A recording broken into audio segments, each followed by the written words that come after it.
तो उनको वंदना। हाथ जोड़ लें, मंगलाचरण करेंगे पहले। ओम नमः सिद्धेभ्यः। ओम नमः सिद्धेभ्यः। ओम नमः सिद्धेभ्यः। मंगलम भगवान वीरो मंगलम गौतमो गणी मंगलम कुंद कुंदार्यो जैन धर्मोस्तु मंगलम सर्वमंगल मांगल्यम सर्वकल्याणकारकम प्रधानम सर्वधर्माणां जैनं जयतु शासनम् जैनं जयतु शासनम् जैनं जयतु शासनम्। कविवर मुनिवर गुरुवर विद्यासागर संत चरण कमल में आपके नमने अनंतानंद नमने अनंतानंद नमने अनंतानंद। बोलिए देवादिदेव 1008 आदिनाथ भगवान की जय। देवादिदेव 1008 24 तीर्थंकर भगवान की जय। संत शिरोमणि आचार्य गुरुवर विद्यासागर जी महामुनिराज की जय। समस्त आचार्य संघ की जय। 3 कम 9 करोड़ मुनिराजों की जय। पूज्य मुनि प्रशांत सागर जी महामुनिराज की जय। द्वादशांग जिनवाणी माता की जय। अहिंसामय विश्व धर्म की जय जय जय। हम सभी लोग अपने पुण्य को गाढ़ा करने के लिए, पुण्य तो बांध लिया, लेकिन अब उसको जैसे दूध ले लिया फिर उसको कढ़ाई पे डाल के ओटाते हैं, उसको उतने दूध को इतना करते हैं, उसकी फिर पकवान बनते हैं। उसी प्रकार से जो हमने पुण्य बांधा, निरंतर उस पुण्य को और गाढ़ा करने के लिए स्वाध्याय के आलंबन से उस ज्ञान को क्षयोपशम को बढ़ाने के लिए घोटाई करते हैं। दूध को घोटाते हैं तो गाढ़ा होता है, ज्ञान की घोटाई करेंगे क्षयोपशम बढ़ेगा। क्यों, क्या करना उससे? पता तो चल गया कि क्या क्या बताया है। अरे हम अनादि काल के इतने संस्कार पड़े हैं, पाप वाले इतने ढीठ हैं, हम पत्थर की समान है, पत्थर के समान। कोई कितना भी बोले नहीं समझ में आता, नहीं आता बिल्कुल। क्या बोल रहे हैं कुछ नहीं, दिमाग कहीं, ध्यान कहीं, कुछ कहीं, और समझ में भी आ गया तो जीवन में नहीं उतरता।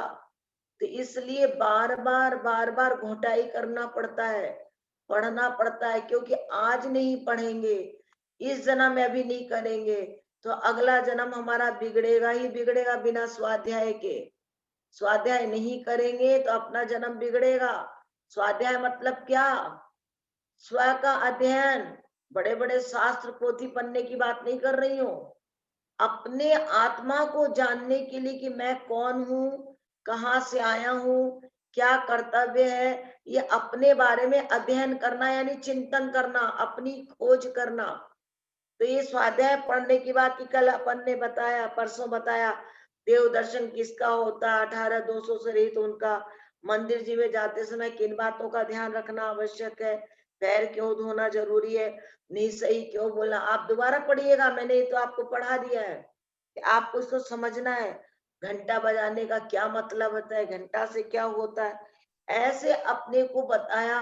तो ये छोटी छोटी बातें हैं जो बड़ी महत्वपूर्ण है। परसों आपको बताया था कि मंदिर क्या है, एक औषधालय है, चिकित्सालय है, पाठशाला है, विद्यालय है, जीवन बीमा निगम है, सब है। तो ये मंदिर को अपन गौण नहीं करें। हमने आपको परसों भी बताया था कि जो लोग ये सोच के बैठे हैं 24 घंटे में एक बार चले आएंगे, उन्होंने अभी मंदिर के प्रति बहुमान नहीं किया है, उनके मन में अभी ललक नहीं आई है मंदिर की। कि मंदिर नहीं मिल रहा, जैसे कोरोना आ गया था और जो लोग नित्य नियम मंदिर जाने वाले थे तो धक्का लगा था, ये क्या, अब हमें भगवान नहीं मिलेंगे, बंद, खाली घर में बैठ के करो, कैसे करेंगे, कैसे होगा, कितना उन्होंने अपने दिल पर पत्थर रख के किया होगा। सोचो जरा, हम तो अपने घर की छत पर बैठ के शिखर के करते थे तो हमें लगता था इतना, जबकि शिखर 9 देवताओं में एक है। तो मंदिर नहीं मिलने का, नहीं होने पर जो पीड़ा होती है, कितने पुण्य का फल बनता होता है, कितना पुण्य गाढ़ा होता है। तो ऐसे अपन को मंदिर जो अपने कुलाचार में आता है उसको पाहिजे ना, सर्वोपरि स्थान देना। इस आपकी मनुष्य जन्म में प्रैक्टिस में सबसे तो जो पहले करते उनके, चाहे घर में कितनी शादी ब्याह हो, चाहे कोई गमी हो गई हो, चाहे कुछ हुआ हो, सुबह उठ करके नहा धो के अंधेरे में सबसे पहले निपटा के नहीं आए। कुछ लोग शब्द बोल देते हैं मंदिर निपटाया है, मंदिर निपटाया नहीं जाता है कि 24 घंटे तो पाप करेंगे, 2 घड़ी भगवान के पास जाकर उस आत्म शक्ति को प्राप्त करके आए जो मेरा पूरा दिन शांति से गुजरे। मंदिर नहीं जा तो चित्त में शांति रहनी चाहिए, बार बार मन में विचार आना चाहिए, मैं आज मंदिर नहीं गई, मैंने आज जाप नहीं लगाया, मैंने आज पूजा नहीं करी, मन को अच्छा नहीं लग रहा, चित्त में बहुत उदासीनता आ रही है, मन में एकदम टेंशन सा आ रहा है, ये विचार आना चाहिए अपने। भूलो मत कि अभी कोरोना मंदिर नहीं जाने को मिल रहा तो हम तो प्रसन्न हो गए। अरे मन में पीड़ा लाओ कि हे भगवान, कब मिलेगा हमें आपका दर्शन, आपका दर्शन कब मिलेगा हमें, कब आएंगे। एक भजन की लाइनें हैं, तुम्हारे दर्श बिन स्वामी मुझे नहीं चैन पड़ती है, छवि वे राग तेरी सामने आँखों के रहती है। ऐसे इस भजन को गाया करो कि भगवान जल्दी आपका दर्शन मिले, ये कोरोना शांत हो, जगत में शांति हो, फिर से पुराना रूटीन आए, मंदिर जाए, वही उत्सव, वही विधान, वही पूजा, वो मंदिर में जय जयकारे, वो घंटे की नाद, ये कब बजेगी? ये रोज भावना पाओगे तब होगा। और हम चुप होके बैठ गए कि जब वो वैक्सीन निकालेंगे न मोदी जी और तब होगा, तो उसमें आपको पुण्य क्या मिलेगा? आपने पुरुषार्थ क्या किया? कुछ तो किया नहीं, आप तो भरोसे में बैठ गए भाग्य के कि जब मोदी जी वैक्सीन निकाल देंगे, जब आ जाएगा तो हम चले जाएंगे। नहीं, आप अपना पुरुषार्थ करो, न जाने किसके पुरुषार्थ से पुण्य से हो जाए, तो अपना पुण्य को गाढ़ा करो।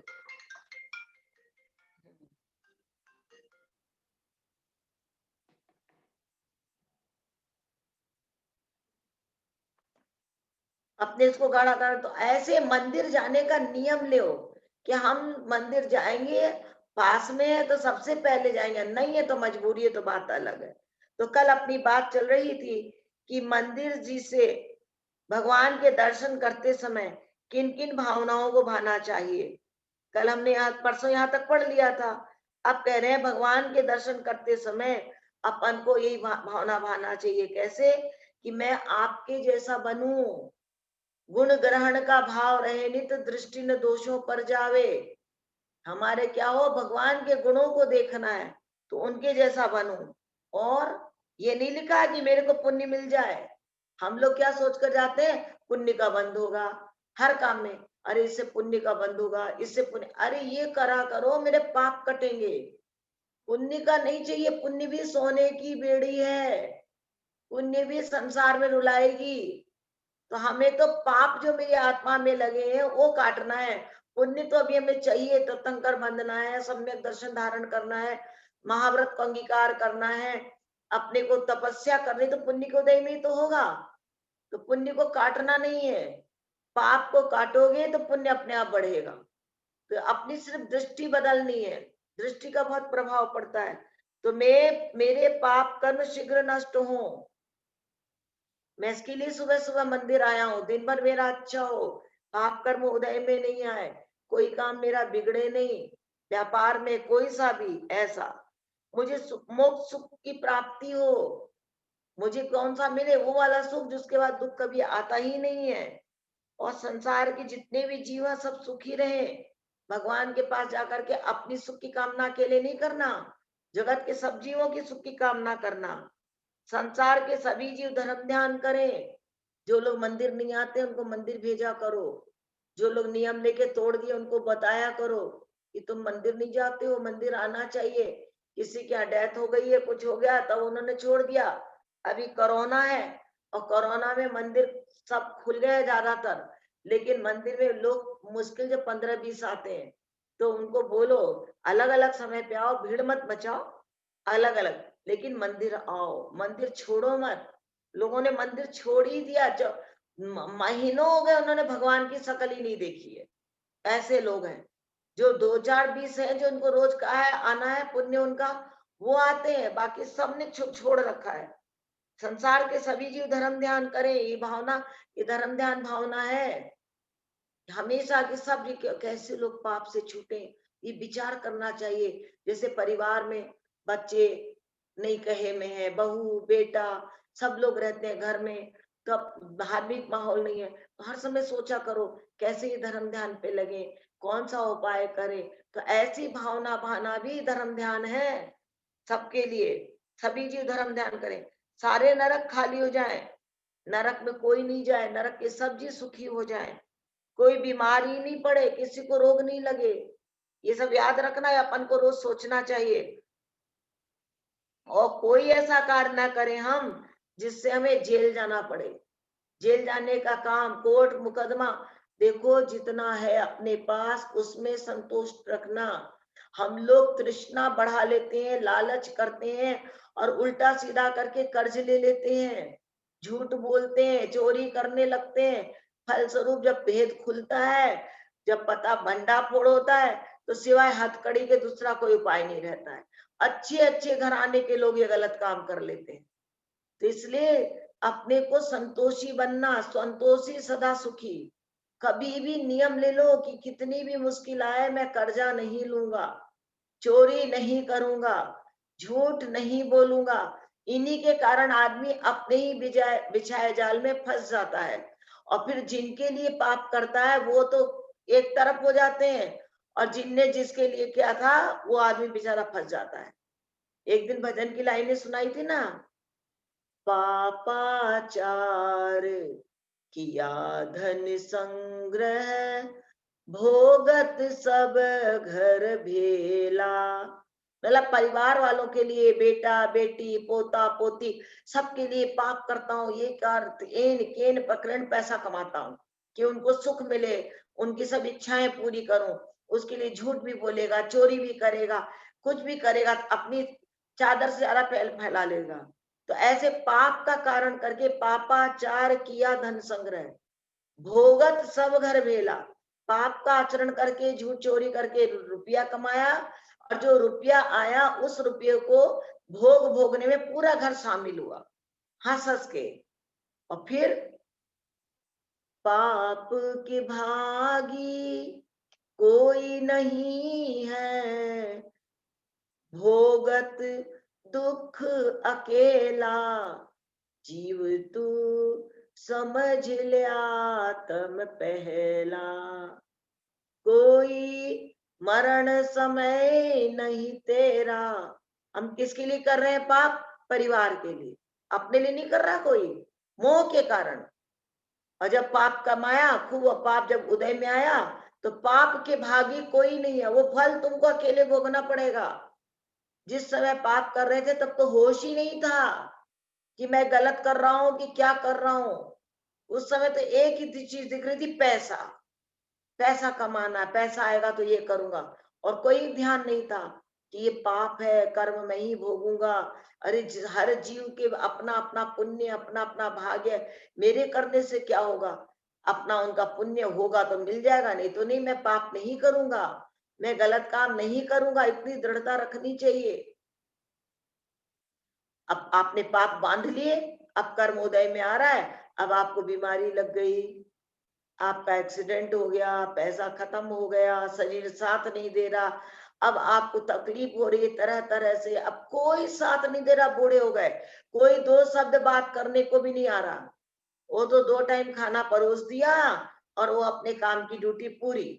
अब आपको कोई चाहिए, अकेलापन खल रहा है।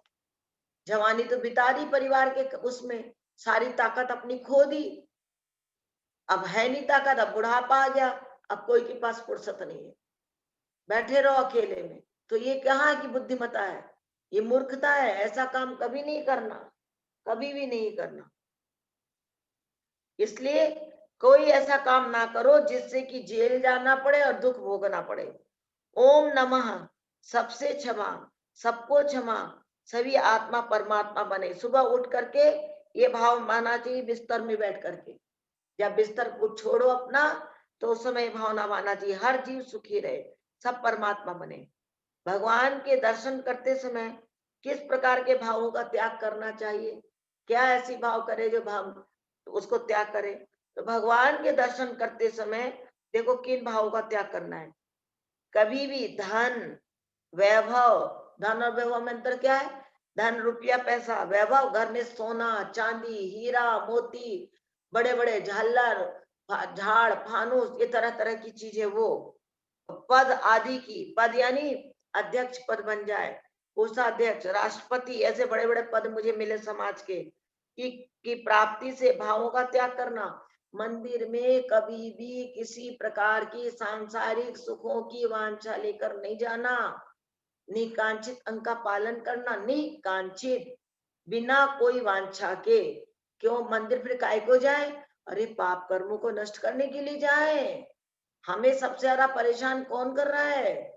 हम दुखी किसके लिए? वो कर्म का उदय जो चल रहा है पाप का। कैसा? अरे वो पाप कर्म का उदय चल रहा है कि आपको शांति नहीं मिल रही, जरा जरा बात में घर में लड़ाई हो रही है, आपका शरीर साथ नहीं दे रहा, आप काम करना चाहते हैं, अच्छा बार बार बिगड़ जाता है, दुनिया के लोग कोई पूछ नहीं रहे, आपकी बदनामी हो रही है, निंदा हो रही है। तो इसके लिए फिर क्या करना? बिना वांछा के मंदिर में जाके शांति विधान करना। और क्या कहना? दुख खो कम खो वो हिलाओ सुगई गमनम समाहि मरणम जिन गुण संपत्ति हो मध्यम। ये बोलना बस, इसमें आपको सब आ गया। संसार का धन दौलत वैभव गुण सब डायरेक्ट नहीं मांगना कभी भी भगवान से, धन वैभव कभी भी नहीं। बेटा हो जाए मकान हो जाए, लोग इसी के लिए आते हैं मंदिर में, मैं चवर चढ़ाऊंगा, मैं छत्र चढ़ाऊंगा, मैं ये करूंगा। अरे तो अगर नहीं होगा तो आप नहीं चढ़ाओगे भगवान को?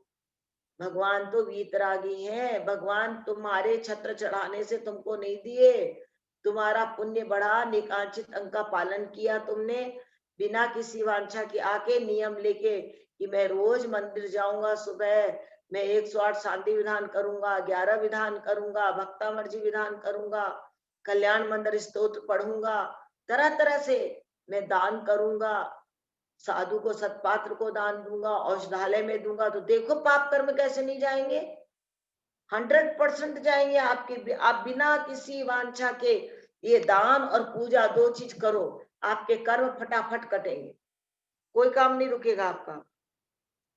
स्त्री पुत्र आदि की प्राप्ति के भावों का त्याग करना, कि मेरी पत्नी अच्छी आ जाए, मेरे यहाँ पोता हो जाए, बेटा हो जाए, उसके लिए जगह जगह जा रहे हैं, देवी देवताओं की मान्यता कर रहे हैं, जो काम नहीं करना था वो गलत भी कर रहे हैं। आजकल ज्यादा उम्र में लड़कियां शादी करती हैं, लड़के शादी करते हैं, संतान उत्पत्ति में बहुत तकलीफें आती है। आजकल आसानी से संतान उत्पन्न नहीं हो रहे हैं, और उसके लिए फिर क्या होता है, जगह जगह पीर बाबा कहाँ कहाँ जा जा के धक्के खाते हैं, डोला कवाला बांट के आते हैं, और सबसे मनौती मांगते रहते हैं कि मेरा बेटा हो जाए, बेटा हो जाए, तरह तरह से अपने को यातनाएं देते हैं। तो ऐसा नहीं, आप तो एक इधर रखना, एक ही और दूसरा नहीं। कौन सा?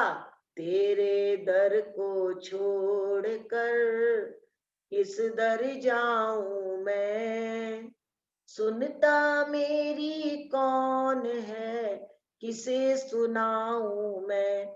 इतनी गारंटी लेकर के भगवान से बातें करना कि मेरा और कोई नहीं सुनता, आप ही सुनते, इसलिए आपके दर को छोड़कर मैं कहीं नहीं जाऊंगा, मास वीतराग भगवान के अलावा कहीं नहीं, क्योंकि मेरा यही सब इच्छाएं पूरी होती है, होगी होगी होगी।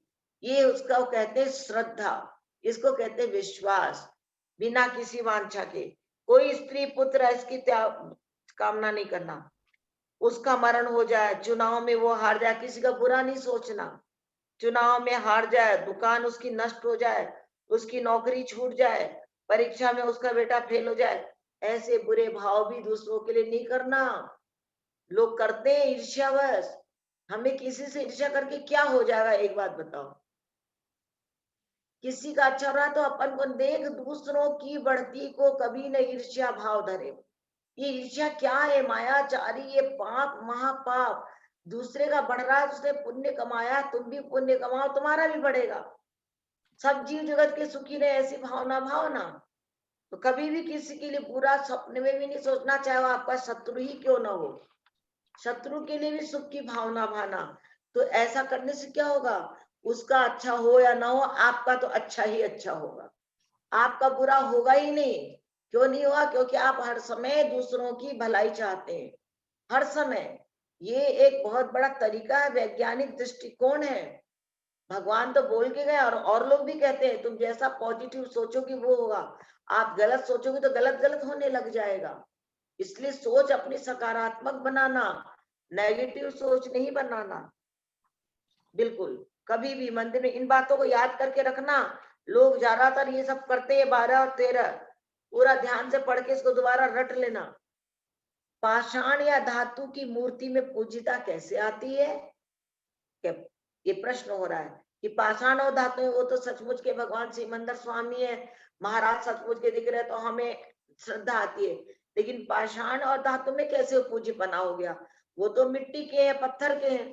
तो कह रहे हैं पंचम काल में भरत और ऐरावत क्षेत्रों में अरहंत परमिष्टि, यानी साक्षात अरहंत परमिष्टि नहीं है। क्योंकि वो जो मुनि बने हैं तो मुनि बन के चले आएंगे और अरहंत नहीं बनेंगे, चार घातिया कर्म नष्ट नहीं होगा। क्यों नहीं होगा? क्योंकि वज वृषभ नाराज सहनन नहीं है। और अभी इस पांचवें काल में वो काल नहीं है, द्रव्य क्षेत्र काल वैसा नहीं, तो भाव भी नहीं बनते। ये सब काल के हिसाब से भाव बनते हैं। तो इसलिए पंचम काल में मात्र भरत और ऐरावत क्षेत्र में, तीन ही क्षेत्र तो कर्म भूमि है, एक भरत, एक ऐरावत, एक विदेह। तो विदेह क्षेत्र में तो हमेशा रहते हैं अनंत भगवान साक्षात। तो खाली भरत ऐरावत क्षेत्रों में परमेष्टि नहीं होते, यानी अनंत परमेष्टि। उन अरिहंतों के गुणों की स्थापना पंच कल्याणक प्रतिष्ठा महोत्सव में आचार अथवा उपाध्याय या साधु परमेष्टि सूर्य मंत्र देते हैं। जो पंच कल्याणक होता वही पत्थर की प्रतिमा नीचे रखी थी, वो कारीगर पैर उस पर रख करके और उसको तराश रहा है हथौड़ा, और उससे वही प्रतिमा को जब सूर्य मंत्र दिया जाता है तो पूजनीय हो जाती है। एक बार क्या हुआ, एक मंदिर में भगवान की प्रतिमा विराजमान थी पत्थर की, और उसके ठीक सामने एक खंबा था। तो खंबे ने एक दिन मूर्ति से कहा, मंदिर के, ये उदाहरण आपको समझाने के लिए दिया जा रहा है। खंबे ने मूर्ति से कहा कि देख, ये भगवान के भक्तों को, पूजा करने वालों को कितना पक्षपात करते हैं। तेरी मेरी जात एक, तू भी पत्थर के, मैं भी पत्थर का। तेरे को भी तराश के बनाया गया, मुझे भी तराश को। तेरी जात बात सब एक, हमारा कुटुंब कबीला एक, फिर भी ये देखो भक्तों को तेरे की तो पूजा करते हैं, तेरी आरती उतारते हैं, और मेरे को देखते नहीं, देखते तक नहीं, और बैठते तो कंधा टिका के और बैठते हैं, पीठ दिखा के और बैठते हैं। कितना पक्षपात करते हैं। भला ये कोई शोभा देता है इस तरह से? तो मूर्ति थोड़ी देर चुप रही, फिर वो बार बार बोलने लगा, तो मूर्ति में से आवाज निकली, तुझे पक्षपात दिखाई दे रहा है कि तेरी और मेरी जात एक, सब कुछ। तू भूल गया कि मेरे को जब अपने परिवारजन पहाड़ के चट्टानों से, जब वो आया था शिल्पकार, और मुझे अपने परिवारजनों से जुदा कर दिया, यानी चट्टान से पत्थर को तोड़ करके और लाया, तो बोले मुझे परिजनों से दूर किया। मैं रोती रही, दुख सहती रही, लेकिन वो मुझे ले गया। फिर वो अपने घर ले जा करके मुझे लिटा करके मेरे छाती पे पैर रखकर हथौड़े छेनी से मुझे खूब ठोकता गया, ठोकता गया। मैं चुप रही, मैं दुख सहती रही, मैं कुछ नहीं बोली। हालांकि उसके शिल्पकार की आंखों में प्रेम भाव थे, भक्ति के भाव थे, लेकिन तकलीफ तो मुझे हुई। मेरे को कितनी तपस्या करनी पड़ी, मैं परिवार का बिछोह सही, सब परिवारजन मेरे वहीं रह गए, मैं अकेली यहाँ आई, मैंने इतना सहा। तो मैंने इतना दुख सहा तब मेरे अंदर पूजता आई, प्रतिमा बन गई, तब मैं पूजता आई। और तू कह रहा है कि तेरी नहीं होती, तूने क्या सहा? कुछ तो नहीं सहा, तेरे को तो ये बना दिया। तो इसी प्रकार से भगवान की धातु की प्रतिमा में पंच कल्याणक प्रतिष्ठा महोत्सव में ये सूरी मंत्र मंत्रों से पूजिता आ जाती है उनमें, और साक्षात सिमंदर स्वामी दोनों में कोई अंतर नहीं है। सिर्फ यही है कि उनकी दिव्य ध्वनि खिल रही है, इनकी दिव्य ध्वनि खिल नहीं रही, बस, और कोई अंतर नहीं है। इससे मूर्ति में पूजिता आ जाती है। जैसे 16 बाई 6 सेंटीमीटर चौड़ा, 6 बाई 6 सेंटीमीटर लंबा कागज का मूल्य अधिकतम 50 पैसे का होगा। जैसे होता है ना कागज का टुकड़ा एक, तो उसको कोई कीमत नहीं है। और अगर उस कागज के टुकड़े में 2000 रुपया लिख दो और गवर्नमेंट का मोहर लगा दो तो नोट बन जाता है। उसी प्रकार से पत्थर के पाषाण की टुकड़े की कोई कीमत नहीं है। उसमें जब सूरी मंत्र दे दिया गया तो उसमें पूज्यता आ गई। ऐसे हाँ, 50 पैसा हो, उसी कागज में गवर्नर के हस्ताक्षर होने से उसका मूल्य 2000 रुपये हो जाता है। वैसे ही कम मूल्य की धातु या पाषाण की मूर्ति सूरी मंत्र पाते ही अमूल्य हो जाता है, अर्थात पूजिता आ जाती है। ऐसे ही हम लोग भी अपने जीवन में गुणों को ग्रहण करेंगे, गुणों को धारण करेंगे, संयम को धारण करेंगे तो पूजता आएगी ही आएगी। जब तक आप वो नहीं करोगे, और आप कह सकते हो देखो कितना भेदभाव करते हैं, कल तक वो मेरी सहेली थी, हम साथ रहते थे, आज उनने व्रत प्रतिमा ले लिया, आरिका बन गई, तो उनको ये मिल गया, हम वहीं के वहीं हैं। हाँ, तो उनने त्याग किया है। जैन धर्म में त्याग की कीमत है। जैन धर्म क्या, हर धर्म में त्याग की कीमत है। त्याग बहुत बड़ी चीज होती है, संयम बहुत बड़ी चीज होती है, वो अपने को करना चाहिए। अपने अपने यहाँ कहा है, इसका मुझे ना चैप्टर पेज हाँ नंबर 33 जिन सरस्वती। हाँ, भक्तामर्ज में एक काव्य पढ़ते हैं अपन, भगवान के मंदिर जाते हैं कि भगवान के जैसे बनने को कौन कौन से गुण ग्रहण करने हैं, तो अपन कहते हैं नात्यद्भुतम भुवन भूषण भूतनाथ, भूतैर्गुणैर्भुवि भवन्तमभिष्टुवन्त, तुल्या भवन्ति भवतो ननु तेन किं वा, भूत्याश्रितं य इह नात्मसमं करोति। नात्यद्भुतम भुवन भूषण, हे भूषण, हे भू प्राणियों के नाथ, इसमें कोई आश्चर्य की बात नहीं है कि जो आपके आश्रित है, जिसने आपकी रोज पूजा करी है, जो आपके रोज मंदिर आ रहा है, रोज आपकी भक्ति कर रहा है, इसमें क्या क्या आश्चर्य है? जो आप उस मालिक से क्या फायदा, जो अपने आश्रित रहने वाले को अपने समान नहीं बना लेता।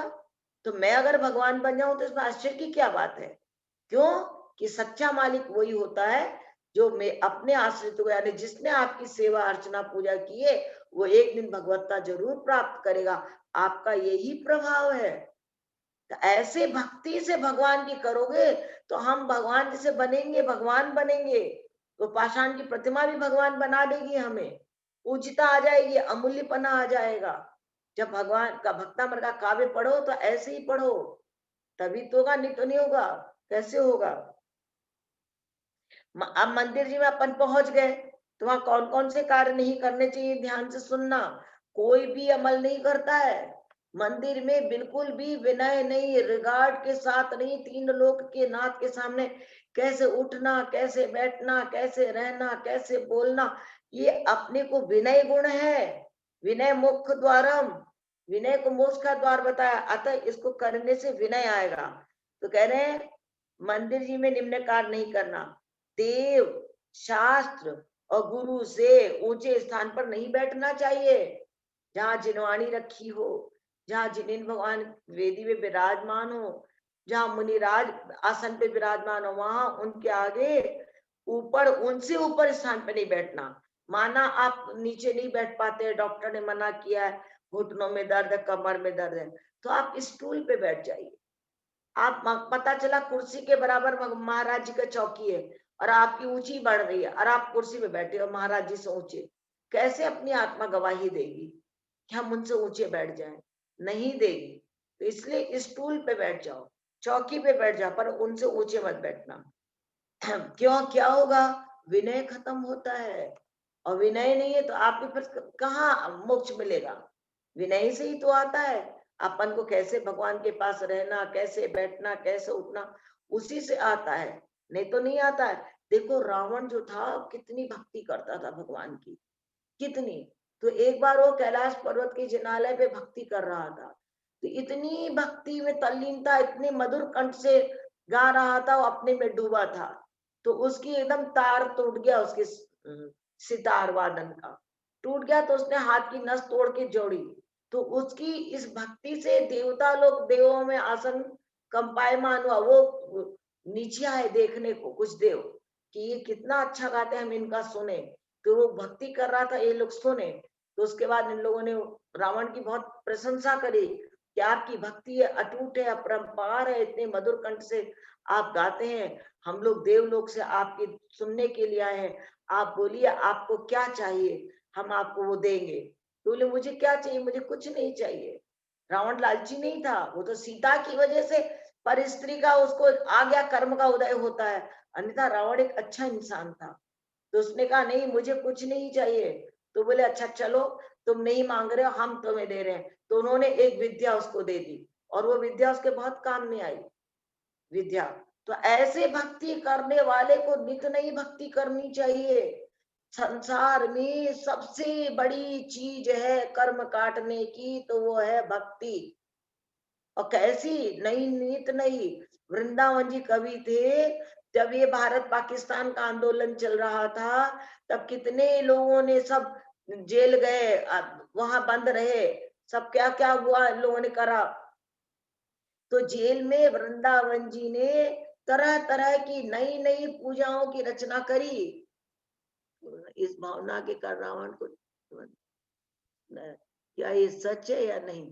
रावण तीर्थंकर बनेगा, अभी बना नहीं है। 16 कारण भावना तो भाएंगे तो बनेगा ही उधर बाद में, लेकिन अभी तीर्थंकर प्रकृति का बंध नहीं हुआ उसको, आगे बंधेगा।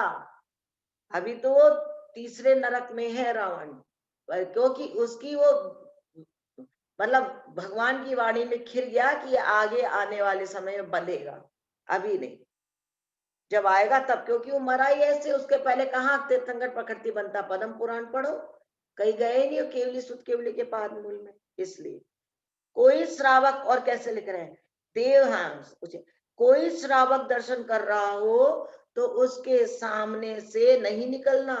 कोई श्रावक दर्शन कर रहा है तो पीछे से निकलना, कभी भी ये नहीं करना। ये विवेक है, विवेक है। अपना देखो कि कैसे बैठा, और श्रावक को भी चाहिए कि कहाँ बैठे, या तो एकदम पीछे बैठे, या फिर भगवान के पास, बाउंड्री के पास, ताकि लोग पीछे से जगह मिले उनको परिक्रमा लगाने के लिए। हमें भी दर्शन करके बैठने वालों को विवेक रखना चाहिए कि अन्य लोग भी दर्शन करने आएंगे तो उनको दिक्कत नहीं होनी चाहिए। ये तीसरा पॉइंट, पूजन भजन मंत्र इतनी जोर से नहीं पढ़ना चाहिए कि दूसरा जो पूजन भजन मंत्र कर रहा हो उसमें व्यवधान हो। या कि ज्यादा जोर जोर से बोल के नहीं करना चाहिए, क्योंकि और लोग भी मंदिर में बैठे हैं तो वो अपनी लाइनें भूल जाएंगे। तो कैसे पढ़ो, ऐसे पढ़ो कि आपका पढ़ा हुआ आपको सुनाई दे। मन मन में भी नहीं करना चाहिए कि आप सोच लो कि जोर से बोलना मना करा, तो मन में क्या करेंगे हम, 2 प्लेट में सामग्री, इस प्लेट की सामग्री, बस मुंह मुंह में बोलेंगे, क्या बोले, अपने भाव में भी कुछ नहीं आएगा। तो बोलो तो जरूर, पर ऐसा बोलो धीरे धीरे कि आपका बोला आपको सुनाई दे, मंदिर में शोरगुल ना हो। हाँ, पूजन, नाक कान आंख आदि का मैल नहीं निकालना, कि नाक में उंगली कर रहे हैं, कान में यूं यूं कर रहे हैं, आंख को यूं कर रहे हैं। मंदिर में बिल्कुल हाथ निश्चल धो, हाथ पैर धो के आ गए, अब कहीं अपने शरीर में तो जरा टच नहीं करो, स्पर्श नहीं करो। क्यों? जितनी शुद्धि होगी उतनी आपकी विशुद्धि बढ़ेगी, और जितना आप ये नाक कान इनमें करोगे तो पाप का बंद होगा।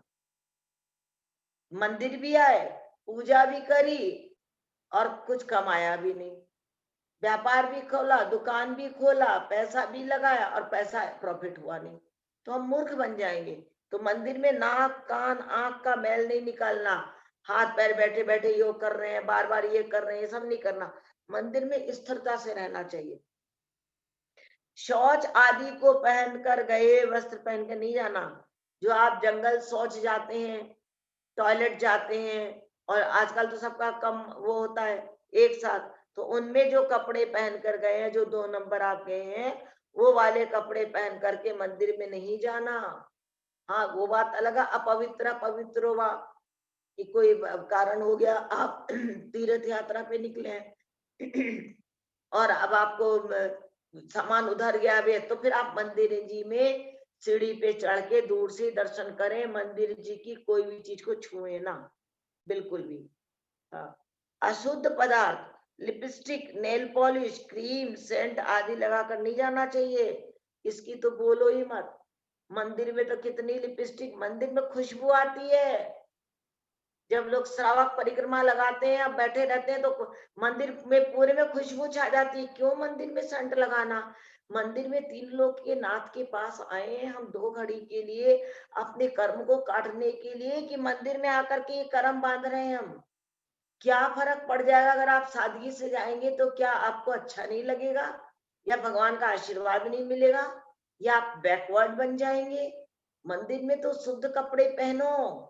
मंदिर में सिल्क है, चमड़ा है, आजकल चमड़े के कपड़े बन रहे हैं, सिल्क है, चमड़े की बेल्ट है, चमड़े के जूते हैं, ये सब पहन के भूल के भी नहीं आना। नियम ले लेना कि मंदिर में हमें इसका इस्तेमाल नहीं करना। कभी भी नहा धो के तैयार हुए तो बस अपना सादगी से तैयार हुआ, जो आपने तेल लगा लिया, जो नहाने से पहले जो लगा लिया सो लगा लिया, उसके बाद कुछ नहीं। लिपस्टिक लगा के महाराज जी के पास नहीं जाना, गुरु के पास नहीं जाना, स्वाध्याय करते में नहीं बैठना ऐसे सज धज के, बिल्कुल नहीं। नई नवेली बहू हो तो उसको भी नहीं जाना, वो भी ज्ञानवान है, सिंपल तरीके से जाए, उससे सुंदर लगेगी।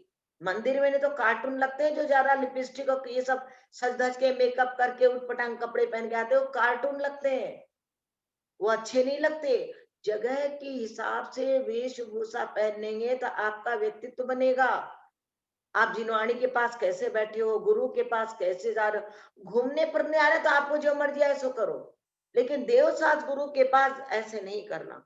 कभी भी लिपस्टिक नहीं लगाना। नेल पॉलिश तो आजकल हर एक के हाथों में हर वक्त रहता है, हर वक्त रहता, तरह तरह के, उसी से भोजन बनाते हैं, उसी से खाते हैं, इतना गंदा, इतना अशुद्ध बना होता है, उसी से खाते हैं, तरह तरह का हाथों में लगा रहता है। और तो और साधु के पास भी चौके में जाते हैं तो पैरों में नेल पॉलिश देखते हैं, महाराज जी को कितने को भगाना पड़ता है सबको। इतना विवेक तो रखो, कितनी अशुद्ध चीजों से बन रहा है ये सब, और हम उनको शुद्धि बोल रहे हैं, अरे ये सब लगा रहे हैं।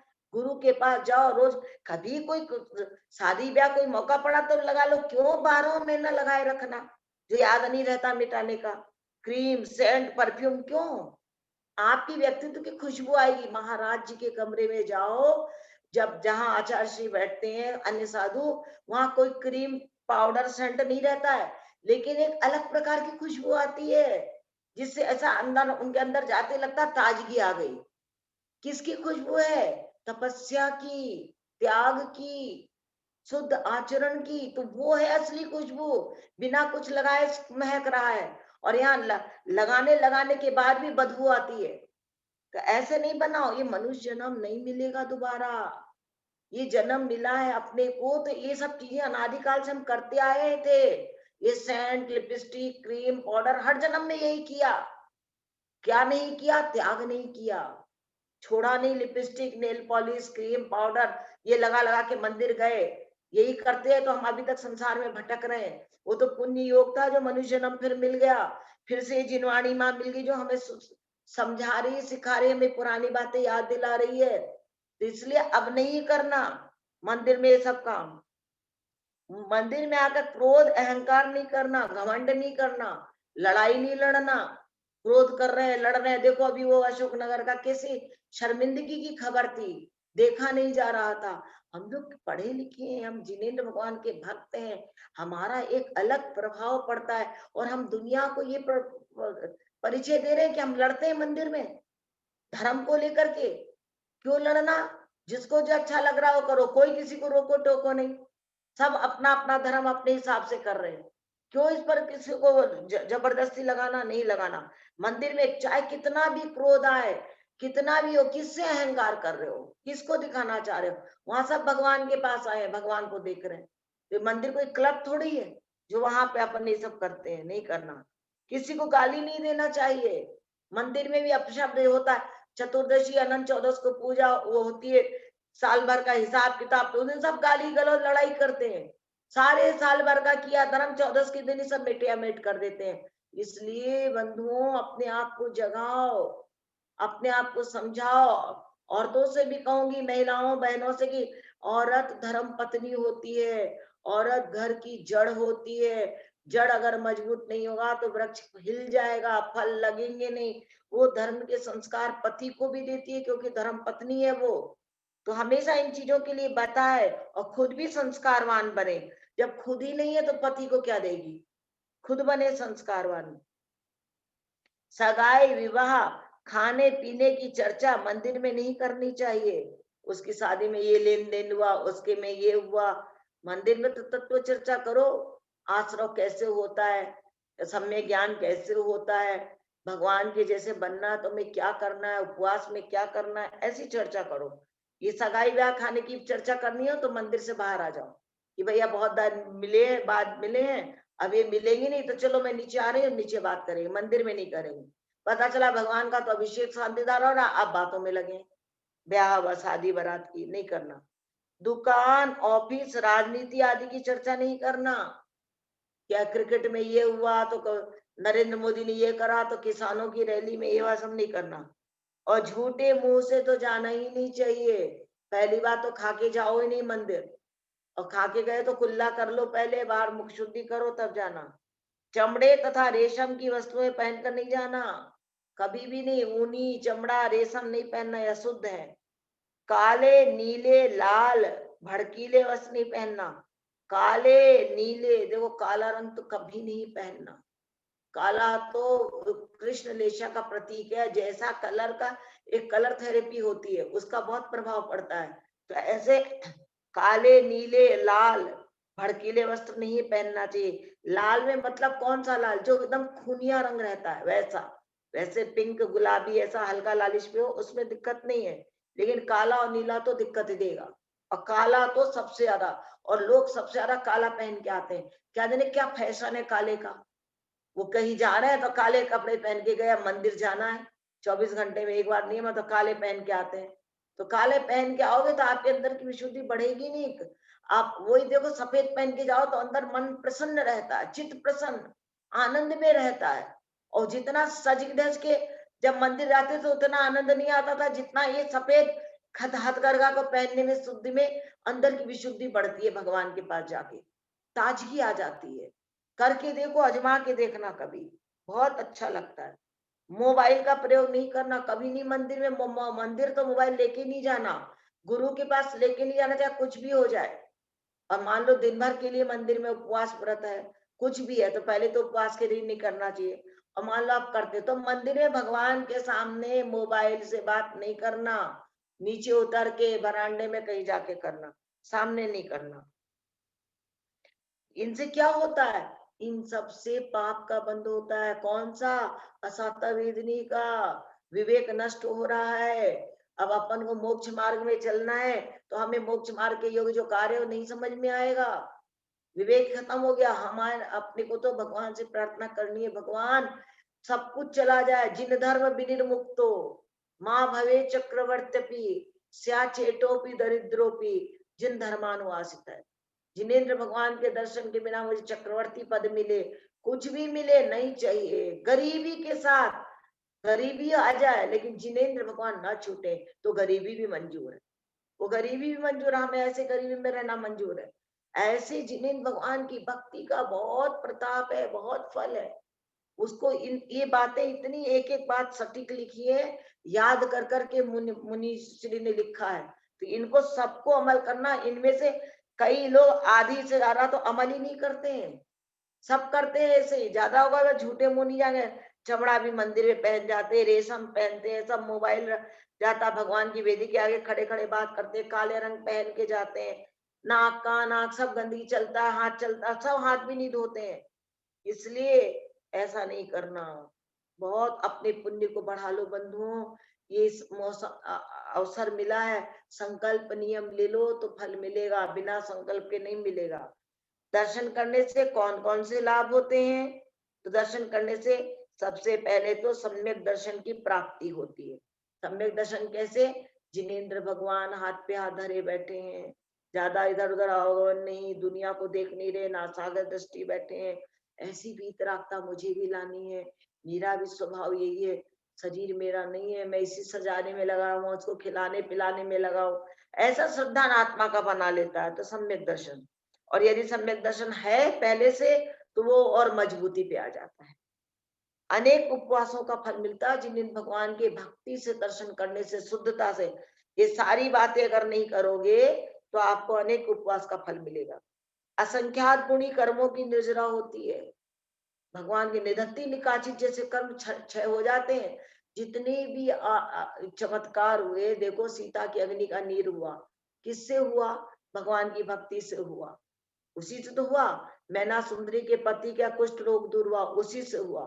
सोमा सती के नाग का हार बना, किससे? असत भगवान की भक्ति से। जिनेन्द्र भगवान की भक्ति से ही सबके कर्म कटते हैं, कटेंगे कटेंगे, हमारे भी उसी से कटेंगे।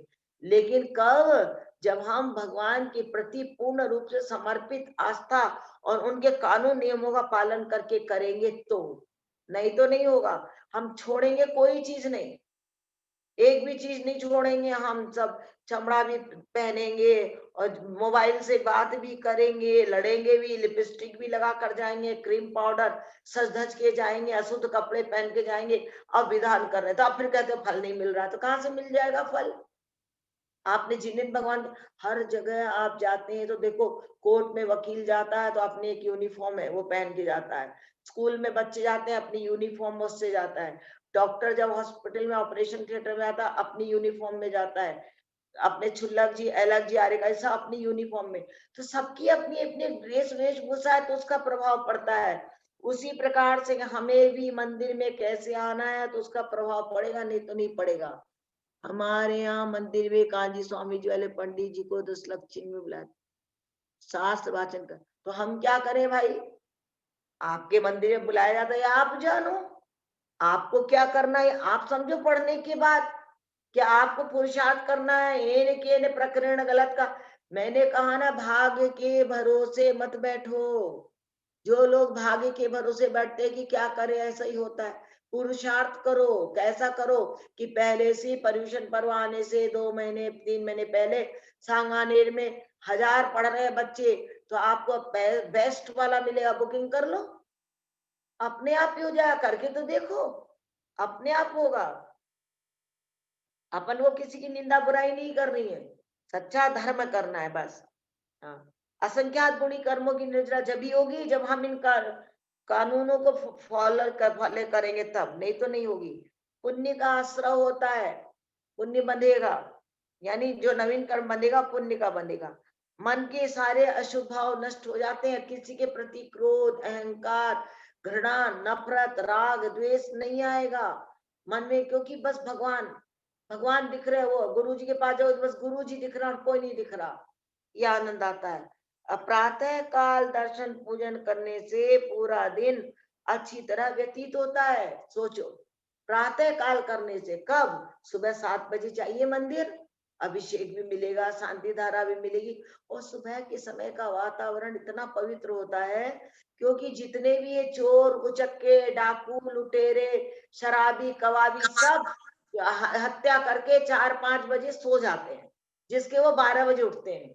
तो चारों ओर की वर्गणाएं पवित्र होती है, जो और जितने ऋषि मुनि योगी हैं वो 4 बजे उठ जाते हैं और उनके मंत्रों का प्रभाव चारों ओर पड़ता है। इसलिए सुबह का वातावरण बहुत पवित्र होता है, बहुत। इसलिए सुबह के समय किया हर कार्य शुभ होता है, उसमें मन ही एक अलग तरीके का लगता है। हाँ। अब देव दर्शन करने से कितने उपवास का फल मिलता है? देव दर्शन करने में इन बातों का ध्यान रखना है अपने को। तो देव दर्शन से कितना? तो जिन प्रतिमा के दर्शन का विचार करने से 2 उपवास का। खाली कि मैं मंदिर अब कल से रोज जाऊंगा, सुबह रोज जाऊंगा, आप विचार करो आज जाके।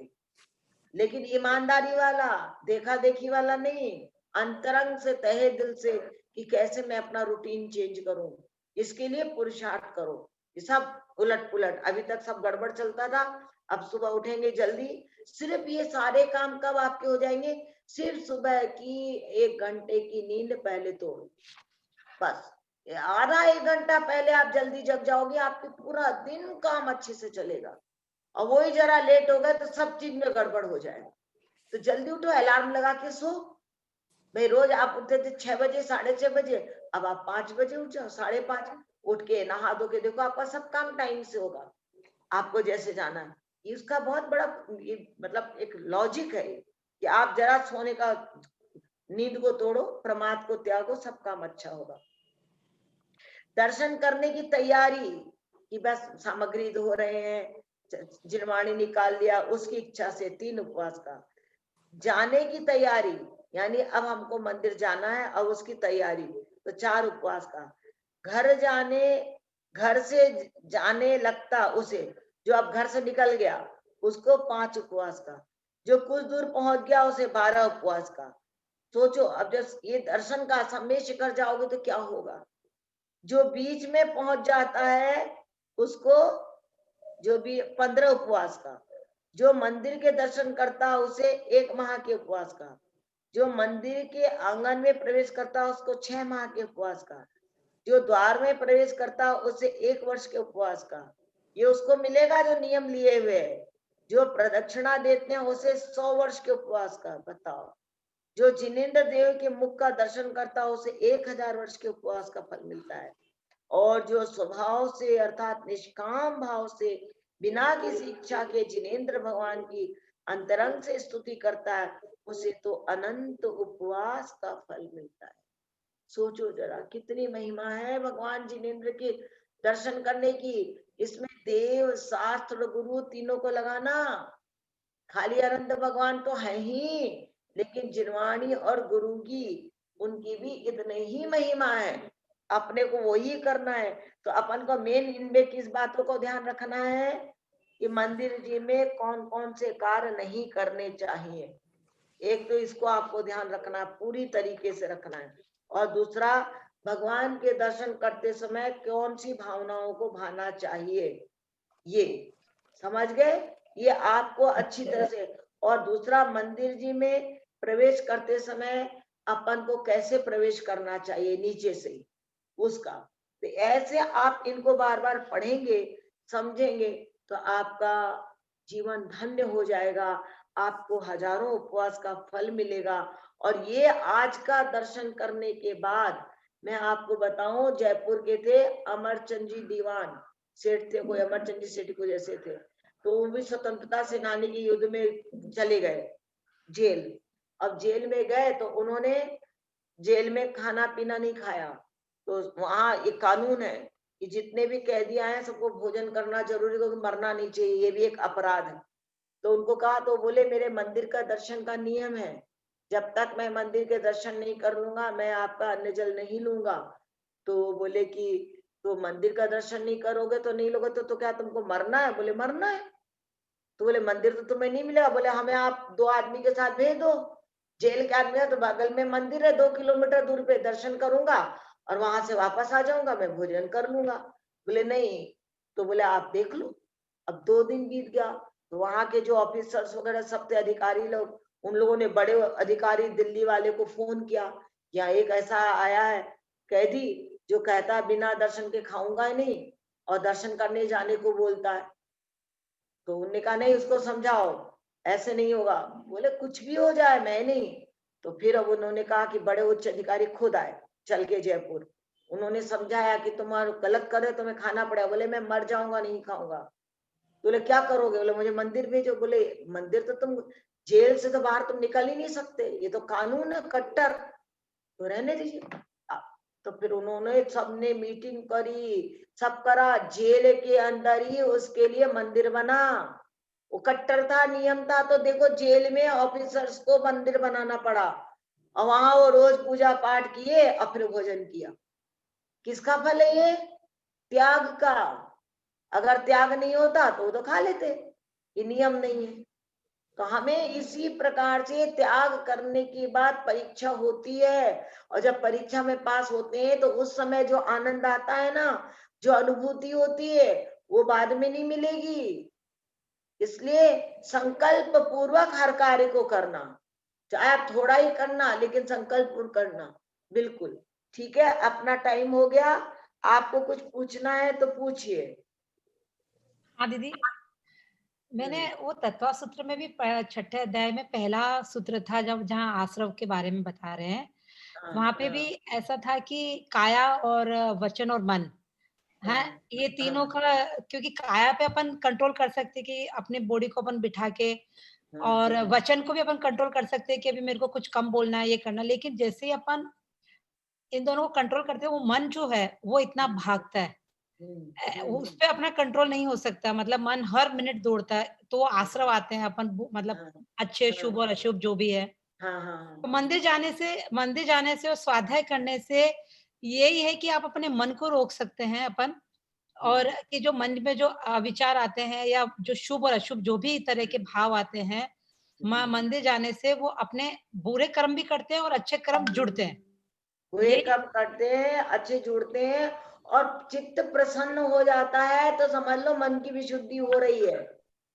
मन में आनंद आना चाहिए, ये तराजू है अपना। आप सब काम कर रहे हैं और आपका चित्त प्रसन्न नहीं है, तो इसका मतलब आप अभी धर्म ठीक से नहीं कर रहे हैं। ये आपका तराजू है, इसे नापना कि मैं आनंदित हूं कि नहीं हूं। काय वांग मना कर्म योग है। तो मन हुँ, से क्या हो रहा, काय से सबसे कम पाप, वचन से उससे ज्यादा, और मन से सबसे ज्यादा। मन को काम देने के लिए मन को शुद्ध ज्ञान में लगाना पड़ता है, स्वाध्याय में लगाना पड़ता है, तब भगवान के पास उनका गुणगान करेंगे अपन, नहीं तो नहीं हो पाता है। हुँ। और दूसरा एक और क्वेश्चन था दीदी, जो अभी इस पंचम काल में अगर कोई कितनी भी तपस्या करता है और कितना भी मतलब बहुत ज़्यादा अपना मतलब अ तपस्या, त्याग, उपवास, व्रत जो भी तो वो जब जब वो मतलब जब वो जाते हैं, तो वो कहाँ तक एंड तक अपने अभी इस पंचम काल के जीव कहाँ तक जा सकते हैं? मतलब अच्छे देव। हाँ, बात हाँ, सुनो, मैं समझ गई। इस पंचम काल में अगर आपका सम्यक दर्शन नहीं है, तो देखो भगवान का विषय सर्वज्ञ का विषय है। हम हुँ, सम्यक दर्शी की मिथ्या दृष्टि ये कोई नहीं बता सकता, क्योंकि भी प्रत्यक्ष ज्ञानी कोई है नहीं। परोक्ष ज्ञान वाले बता नहीं सकते अंदर की कर्म की स्थिति क्या है। बाहर में प्रशम संवेग आस्तिक अनुकंपा से एक अंदाजा लगा लेते हैं अपन, तो हम ये नहीं बता सकते। तो हम अगर सम्यक मिथ्यात्व के साथ हैं, और अगर अपन ने मंद कषाय है, तो अपन भी इस समय व्रत नहीं लिया है, नियम नहीं लिया है, और कषाय मंद है, सदाचारी है मेरा, तो हम भावनात्रिक में देव बनेंगे, निम्न कोटि के। कभी कभी वैमानिक देव भी बन जाते हैं, पर भावनात्रिक में बनेंगे। और अगर मिथ्यात्व के साथ हैं और अपने को विषय भोग पसंद है, तेरी मेरी बुराई पसंद है, उसकी निंदा, इतना परिग्रह आराम परिग्रह सब रख रखा है, तो निश्चित नियम से नरक जाएंगे, याद रखना। और अगर मेरी श्रद्धा पक्की हो गई कि सच्चे देव सदगुरु के अलावा मुझे किसी को भगवान मान के पूजना नहीं, मेरी आत्मा अलग है, शरीर अलग है, सात तत्वों का श्रद्धान करता है, तो वो मात्र वैमानिक देव बनता है। और वो छठे सातवें स्वर्ग तक आज भी वर्तमान में पैदा होता है, उत्पन्न होता है। और अगर व्रती बन गया सम्यक दर्शन के साथ, दो प्रतिमा ले ली, आठवें स्वर्ग तक जाएगा। यो तो यो श्रावक पाल स्वर्ग सोलम उपजावे, पर मैं अभी वर्तमान की बात कर रही हूँ। इस समय हीन सहनन के साथ सातवें आठवें स्वर्ग से ऊपर नहीं जाएगा व्रती बन के। और सम्यक दर्शन के साथ दूसरा पहला दूसरा स्वर्ग में वैमानिक देव बनेगा, तो फिर भावनात्रिक नहीं बनेगा। भावनात्रिक में तो मिथ्या दृष्टि ही जाएगा। वो जो वो बताया ना देव दुर्गति, जो देव दूसरे बड़े देवों का वैभव देख देख के कुड़ते रहते हैं, 12वें स्वर्ग तक उनको उनका ठाट बाट देख के कोई कोई सम्यक दर्शन भी हो जाता है। तो वो कौन है, वो यही भवनत्ति भवनवासी व्यंतर ज्योतिष देव, और 12वें स्वर्ग तक के वाले देव दूसरे देवों के वैभव को देख करके सम्यक दर्शन भी प्राप्त कर लेते। पर अगर वो 8वें स्वर्ग तक 7वें स्वर्ग तक अगर जाते हैं, हाँ, तो अगर दक्षिणेंद्र दक्षिण की तरफ जो है सोदर इंद्र के ऊपर वाले जो स्वर्ग हैं, उनके हाँ। ऊपर अगर जन्म होता है तो क्या वो भी एक भाववासी हो जाते हैं फिर? बिल्कुल, दक्षिणेंद्र जितने सब एक भाव अवतारी हैं। तो अभी अपन नियम। अगर अपन अभी जाएँ और अगर हाँ, 8वें सर्ग तक अगर अपना जन्म हाँ, होता है, हाँ, और अगर हाँ। दक्षिणेंद्र में होता है तो आज के बिल जीव भी एक भाववासी हाँ, हो सकते हैं। बिल्कुल, बिल्कुल। बिल्कुल, अरे अभी यहाँ से मनुष्य जन्म ले लिया, विदेह क्षेत्र में चला गया और वहां जाकर के नियम ले लिया। 8 साल अंतर्मुर्त के बाद मुनि बन गए और सिमंदर स्वामी के संवत्सर में तपस्या करने लगी और पूरा त्याग दिया, 4 घातिया कर्म नष्ट करके केवल ज्ञान का प्राप्त करके वहां से मोक्ष चले जाएंगे। बिल्कुल, मिथ्यात्व के साथ आज भी हो सकता है एकदम, कोई दिक्कत नहीं। दीदी एक क्वेश्चन बार बार बोल रहे हैं, वो नित्यम वेद करके हैं। वो हाँ, बोल रहे हैं कि जैसे आपने बताया कि पूजा जोर से बोल के नहीं करना, ज्यादा धीरे नहीं करना, तो बार बार एक क्वेश्चन बहुत देर से पूछ रहे हैं कि जो हाँ, लोग विधान करते हैं वो बहुत जोर जोर से करके बोल के हाँ, करते, तो उनको हाँ। दोष नहीं लगता क्या? नहीं लगता, विधान सामूहिक हो रहा है। जहाँ पे सामूहिक 50-100 लोग पूजा कर रहे हैं वहां आप बैठ के अपना अकेली पूजा मत करिए, दूसरे वेदी में जाके करिए। क्योंकि विधान तो सामूहिक सब कर रहे हैं तो विधान में तो बोलेंगे ही जोर से। शास्त्रीय संगीत के साथ हो रहा है। विधान की महिमा अलग है। देखो, विधान एक जैन धर्म की प्रभावना अंग का कार्य है। पंच कल्याणक विधान, ये तो जोर जोर, देव तो कितने दुंदुभी नगाड़े बजाता है जोर जोर से। भगवान आए, भगवान के संवत्सरण में सबको बुलाता, आओ जी आओ जी, यहाँ तीन तीन लोग के नाथ आ गए हैं। तो ये जो बताया जा रहा जोर से नहीं बोलना, ये रोजमर्रा में रोज तो विधान होता नहीं है भाई। 2-4 महीने में अष्टानिका पर्व में होगा, कोई विशेष अवसर पे, रोज तो नहीं होता है। ये तो रोजमर्रा के लिए बताया गया है कि आप इतना धीरे बोले कि आपको आपको सुनाई दे, जोर जोर से हल्ला करके नहीं, क्योंकि और लोग भी पूजा कर रहे हैं तो उनको डिस्टर्ब होता है, इसलिए। ठीक है दीदी, एक क्वेश्चन और है कि बोले पूजा जब हम करते हैं तो द्रव्य की हाँ, थाली किस ओर होना चाहिए, मतलब राइट हैंड साइड में चढ़ाने वाली चाहिए, होना चाहिए कि राइट अर्घ हैंड की साइड साइड? में, राइट हैंड साइड में चढ़ाने वाली होनी चाहिए, लेफ्ट वाली में सामग्री की थाली होनी चाहिए, ताकि इससे लेकर राइट हैंड साइड में हम चढ़ाएं भगवान। और भगवान के सामने जो सामग्री की प्लेट है, अक्षत को रखा करो। भगवान और अक्षत, जो थाली में सामग्री सजी है, अक्षत भगवान के सामने एकदम दिखाई दे। वैसे दीदी अभी चैप्टर आएगा ही सही पूजन का, इसमें ये बुक हाँ, में हाँ, जो हाँ, अभी हम पढ़ रहे हैं, हाँ, हाँ, तब हाँ, और हाँ। स्पष्ट हो जाएगा। ठीक बिल्कुल, है, बिल्कुल, उस हाँ, बिल्कुल ठीक हो जाएगा। ठीक है ठीक है ना? दीदी, हो गया। ये क्या लिखा, लोग करे क्या, नमोकार का दो वर्ड। तीन लोग करे तो फिर आवाज जोर से आती है, मतलब पूजा 2-3 लोग ज्यादा करे, जब करते हैं तो आवाज जोर से हो जाती है, दो तो तीन फिर लोग क्या जा करें? रहा, हाँ, होती है, सभी जगह होती है, पर अपने हिसाब से करो। देखो, अगर कोई नहीं बैठा, कोई पूजा नहीं कर रहा, तो आप लोग करो आराम से, कोई मनाही नहीं है। वो अपनी हाँ, अंडरस्टैंडिंग से कर सकते हैं। अपने आप अपना विवेक लगाओ उस हाँ समय, ठीक है। मंदिर की क्या पोजीशन चल रही है, ये तो आपको समझाया गया है कि दूसरा डिस्टर्ब ना हो, उस समय अपने आप को बैलेंस कर लेना, ऐसा है ना। ठीक है दीदी, है ना? तो ठीक हमें है। इन बातों का ध्यान रखना है मंदिर की, उसमें इन चीजों को याद रखना। साज सजावट, श्रृंगार, कपड़ों का पहनना, भावों का बदलना, ये सब करोगे तो निश्चित आपके पाप कर्म की निर्जरा होगी और आपका व्यक्तित्व ज्यादा सुंदर बनेगा। आप करके देखो, ज्यादा श्रृंगार करके, जो ये फिल्म के हीरो हीरोइन इतने सच सच के रहते 24 घंटे मेकअप, और उसमें अब आज उनकी शक्ल देखो, देखने को मन नहीं करेगा। वो बिना मेकअप के दिखते ही नहीं।